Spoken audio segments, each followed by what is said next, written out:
Qui est ce quatrième homme? Je vais vous dire qui il est.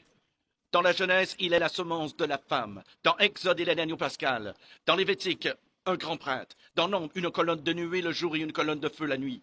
Dans Deutéronome, il est le prophète comme Moïse. Dans Josué, il est le capitaine de notre salut. Dans Juge, il est notre juge et législateur. Ruth, il est le rédempteur. 1 et 2 Samuel, il est un prophète de confiance. Dans Roi et Chronique, notre roi qui règne. Dans Esdras, le scribe fidèle. Dans Néhémie, le reconstructeur des murs détruits de la vie humaine. Dans Esther, notre Mardoché. Dans Job, il est l'aurore du ciel et notre éternel rédempteur. Dans Psaume, l'Éternel notre berger. Dans Proverbe et Ecclésiaste, notre sagesse. Dans Cantique des Cantiques, il est l'amoureux de l'époux. Dans Ésaïe, il est le prince de paix. Dans Jérémie, il est le germe juste. Dans Lamentation, le prophète qui pleure.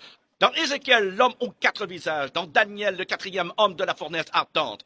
Dans Osée, il est le mari fidèle pour toujours marié au rétrograde. Dans Joël, celui qui baptise du Saint-Esprit et de feu. Dans Amos, le porteur de fardeau. Dans Abdias, puissant sauveur. Dans Jonas, notre grand missionnaire. Dans Michée, le messager au beau pied. Dans Nahum, le vengeur des élus de Dieu. Dans Habacuc, l'évangéliste de Dieu criant « Accomplis ton œuvre dans le cours des années ». Dans Sophonie, le sauveur. Dans Agé, le restaurateur de l'héritage perdu. Dans Zacharie, la fontaine ouverte dans la maison de David pour le péché et l'impureté. Dans Malachie, le soleil de la justice s'élevant avec la guérison sur ses ailes.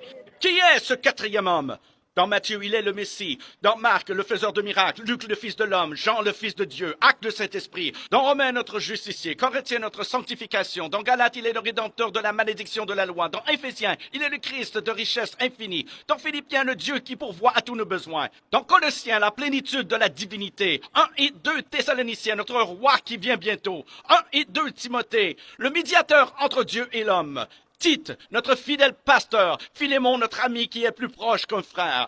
Dans Hébreu, le sang de l'alliance éternelle. Dans Jacques, le grand médecin. 1 et 2 Pierre, le grand berger. 1, 2 et 3 Jean, il est amour. Dans Jude, le Seigneur venant avec 10 000 de ses saints. Dans Apocalypse, le roi des rois et le Seigneur des seigneurs.